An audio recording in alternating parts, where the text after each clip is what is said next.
कुछ दिन पहले आपने देखा कि संसद के अंदर ये बिल प्रस्तुत हुआ जिसमें बताया गया कि किस तरीके से झूठे वैवाहिक मुकदमों में पुरुष की प्रताड़ना हो रही है। अभी 2-3 दिन पहले ही सांसद रवि किशन ने भी ये चीज़ संसद के सामने रखी कि किस तरीके से जब पत्नी एक झूठे मुकदमे करती है, झूठे मुकदमों में किस तरीके से पूरे परिवार का जो है वो हैरेसमेंट किया जाता है। उसमें बहन को, भाई को, बाप को, हर किसी को लपेटने की कोशिश करी जाती है और क्या हैरेसमेंट होता है। देखिए, अभी तक हम जो बात करते थे वो हमेशा ये बात करते थे और इतनी बात हमारी समझ में भी आ गई थी कि झूठे मुकदमे चलने वाले नहीं हैं। बेशक इसमें आपका टाइम खराब होता है, समय खराब होता है, आपका पैसा खराब होता है, लेकिन अल्टीमेटली आप इससे निकल जाते हैं।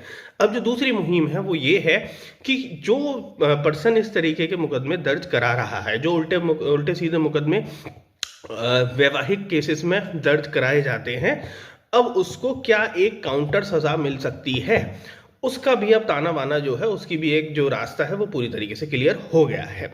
अभी मैं एक जजमेंट पढ़ रहा था, इसके ऊपर बहुत मेजर एक एक्सेलेरेशन जो अब हुआ है वो ये है।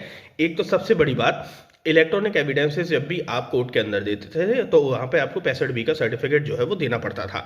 वैवाहिक मुकदमों से अब उसकी भी अनिवार्यता हटा दी गई है। ये एक मेजर चीज़ है।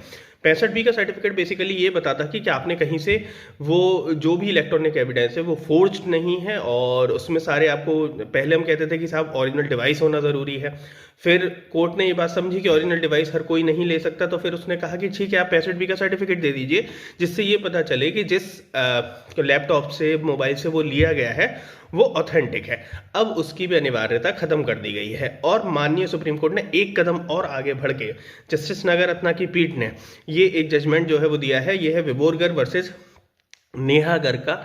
इसके अंदर से अक्सर ये होता था, जब भी पत्नी को पकड़ा जाता था या किसी भी अपने स्पाउस को आदमी पकड़ता था, तो अक्सर जो उसके पास जो एडल्ट्री के सबूत थे वो चैटिंग वगैरह के रूप में होते थे, या वीडियो रिकॉर्डिंग के रूप में होते थे, या फिर ऑडियो रिकॉर्डिंग के रूप में होते थे।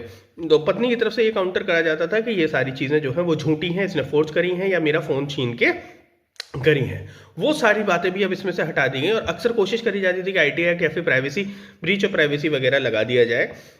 और वो सारी चीज़ जो विबोरकर वर्सेस नेहा है उसमें क्लियर कट डायरेक्शन दे दी गई है कि पति अगर अपने पति के किसी भी तरीके से एविडेंस कलेक्ट करता है तो वो सारे जो एविडेंस है वो माने जाएंगे और किसी तरह का IT एक्ट या प्राइवेसी एक्ट उस पर लागू नहीं होता।